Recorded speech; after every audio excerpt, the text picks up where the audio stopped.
Have you ever looked up at the night sky, seen a tiny light cruising across the stars, and wondered, what in the world is holding that thing up? Well, you're looking at one of thousands of satellites, and today we're going to unravel the phantom force that keeps them from falling right back down to Earth. Yeah, it's a great question, right? What invisible string is holding them all up? I mean, they don't have engines firing all the time to stay in the air, so what's the secret? It just feels like there has to be some kind of powerful force pushing them away from our planet. Or is there? Well, the answer is this incredible tug of war. On one side, you have a very, very real force of the universe. And on the other, you have a phantom force, a fake one that, funny enough, you've probably felt 1,000 times. Okay, so let's start with that phantom force because it's the one we all think we know. It's the source of so much confusion, but once you get it, it's actually the key to understanding the whole shebang. You know this feeling. We all do. You're in the passenger seat, the driver makes a sharp left turn, and bam, your whole body gets shoved up against the door on the right. It really feels like something is physically flinging you to the outside. So that feeling, it actually has a name: centrifugal force. It comes from Latin, and it pretty much means center fleeing. And that makes perfect sense, right? It feels like you're trying to flee from the center of the turn. Okay, but are you ready for the twist? That force that feels so incredibly real, the one smushing you against the car door. In the rulebook of physics, it's a ghost. There is nothing, literally nothing, actually pushing you outward. So what is going on? To solve this mystery, we have to bring in the real hero of our story, the force that's actually responsible for every single kind of circular motion, whether it's a car taking a corner or an entire planet orbiting the sun. And that hero's name is centripetal force. Now, check this out. The name is the dead opposite of the other one. Not center fleeing, but center seeking. This force is always, and I mean always, pulling inward toward the center of the circle. Now, here's the super important part. Centripetal force isn't some brand new exotic force. The best way to think about it is like a job title. It's a role that other familiar forces can take on. For your car, the friction between the tires and the road is playing the role of centripetal force.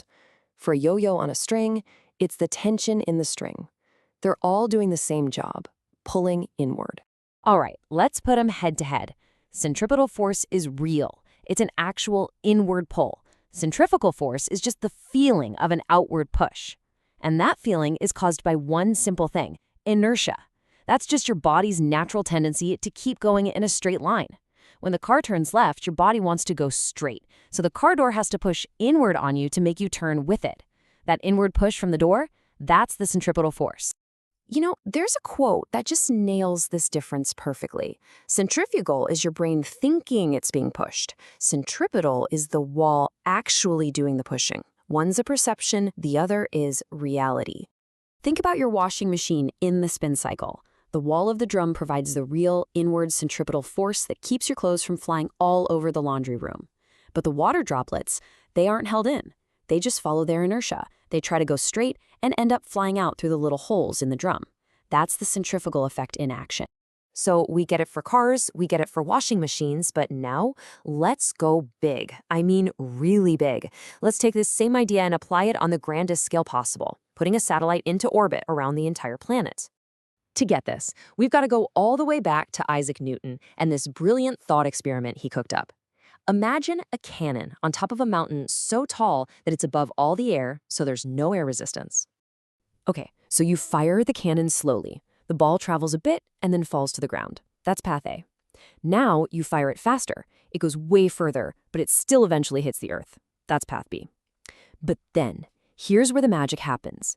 What if you could fire it so incredibly fast that as it falls toward the Earth, the planet's surface curves away underneath it at the exact same rate? Well, the cannonball is still falling, but it never, ever gets any closer to the ground. And that right there is the mind-blowing secret of orbit. Being in orbit isn't about escaping gravity. It's about being in a constant state of falling. A satellite is literally falling around the Earth, but it has so much sideways speed that it just keeps missing. So let's bring it all back. What's the real inward-pulling, center-seeking force in this whole scenario? Well, it's the most famous force of all: gravity. Gravity is the centripetal force that's constantly tugging the satellite, pulling it away from a straight line and into that perfect curve we call orbit.